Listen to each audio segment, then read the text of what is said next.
Assalamualaikum, afwan, apa bisa diulang sedikit pembahasan tentang iradah syar'iyah dan kauniyah, perbedaan dan penyikapannya? Tadi suaranya kecil sekali ketika Habib membahas tentang itu. Oke. Baterainya habis. Jadi iradah syar'iyah itu adalah iradah yang Allah meridainya, ya, ataupun yang Allah tidak ridha. Seperti yang saya jelaskan dalam surat apa tadi? Az-Zumar, surat ke-39 ayat 7. Wala yarda li'ibadihil kufur. Ya, jadi iradah yang punya arti mahabbah. Ya, tapi kalau iradah kauniyah, qadariyah, itu takdir Allah Subhanahu wa taala, seperti sunnatullah. Ya. Jadi jangan seseorang itu, tadi saya kasih contoh umpamanya, kalau iradah yang sudah takdir, Allah lah yang menyembuhkan, Allah lah yang mematikan seseorang, turun hujan, ini sudah takdir semua, Allah yang menentukan semuanya. Ya. Seperti seseorang yang lompat dari lantai 10-20, lompat, ya, dia bilang, ya kalau Allah inginkan saya mati, ya mati, ya enggak. Jadi saya enggak punya salah apa-apa. Tidak, ini kalau namanya lompat, ini kaunnya sunnatullah. Kamu bunuh diri sudah. Jadi jangan beralasan terus matinya seseorang tadi yang lompat dari lantai 20-30 itu karena keinginan Allah. Tidak, itu keinginan kamu itu bunuh diri. Dan kalau bunuh diri ya sudah tahu ancamannya bagaimana. Nah, itu karena sudah sunnatullah. Itu. Jadi bedanya itu jelas ya. Kalau kauniyah itu ya seperti saya katakan sunnatullah, sudah ketentuan Allah. Nah itu. Tapi kalau yang namanya iradah syar'iyah itu sesuatu yang Allah senang ataupun Allah tidak suka. Jadi jangan berhujah seseorang terus jadi kafir itu karena keinginan Allah. Itu keinginan kamu. Itu kamu yang harus bertanggung jawab. Allah enggak suka kekufuran. Allah perintahkan seseorang untuk ibadah, itu iradah syar'iyah.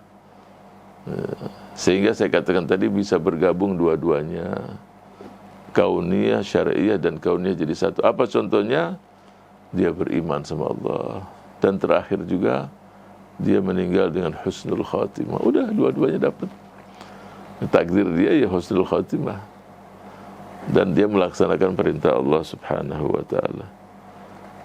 Itu, jadi walaupun itu semua sudah terjadi, tetap Allah tidak ditanya. La yus'alu amma yas'al, amma yaf'alu wa hum yus'alun. Jadi mazhab Ahlus Sunnati wal Jamaah jelas. Ya, laksanakan perintah Allah, kamu punya keinginan, kamu punya iradah. Ya udah, laksanakan, jangan terus mengembalikan semua itu kepada Allah Subhanahu wa ta'ala. Kamu tidak ada dipaksa untuk melakukan sesuatu. Kamu punya pilihan. Ya, dan kamu harus bertanggung jawab dengan pilihan kamu itu sendiri.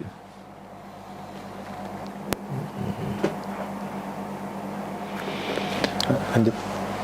Contoh di tubuh kita. Ini contoh aja di tubuh kita. Supaya mungkin ada yang lebih. Ada hal-hal sesuatu yang di tubuh kita tidak dituntut. Apa itu? Kita jalan kanan kiri kaki, gitu. Kan kita jalan kanan kiri, kita nggak bisa, itu udah ketentuan Allah. Denyutan jantung, satu hari itu jantung berdenyut kurang lebih 100.000 denyutan satu hari. Itu ukuran rata-rata. Itu nggak dituntut. Kenapa ente tidur nggak suruh berhenti jantungnya dulu, istirahat? Nggak ada itu. Berhenti juga. Jangan dipaksa. Jalan kiri kanan, sudah itu sunnatullah, udah ketentuan. Jangan dirubah-rubah. Kalau ente masuk masjid, kaki kanan dapat pahala. Terus dia masuk masjid dua kaki, nggak dapat apa-apa ente. Nggak, supaya double ada. Ya. Itu sudah maktub, itu nggak bisa dirubah lagi. Itu nggak ada tuntutan yang begitu. Ya, jangan berubah terus jalan seperti kanguru. Lompat, capek sendiri. Udah, sudah Allah ciptakan tuh kiri kanan, tinggal niatnya aja. Luar rumah baca apa, ini dapat pahala. Itu. Jadi ada sesuatu yang memang sudah maktub Allah. Terus ada yang lain-lain bagaimana gunakannya. Ketika digunakan untuk maksiat, ya ini kena. Kamu gunakan jalan tadi untuk ke tempat maksiat, nah itu kena. Ketika digunakan tangan untuk sesuatu yang Allah tidak kena. Mata pun diciptakan, tapi digunakan untuk yang tidak diridhai oleh Allah. Yang kena sanksi, yang bagus dapat pahala. Jadi ada hal-hal yang manusia nggak dituntut sama Allah. Karena udah diciptakan begitu. Dan nggak bisa dirubah, sudah itu memang sudah ciptaan Allah. Ya, jalan ke depan, jangan jalan mundur. Ente jalan mundur bagaimana? Capek sendiri, ente jalan ke depan. Ya. Jadi ada hal-hal yang Allah bentuk jalannya. Oh manusia begini, kanguru. Ente ajarin 1-2 nggak bisa dia. Ajarin terus kanguru jalan seperti manusia. Ya tetap dia jalan udah begitu, udah ciptaan Allah.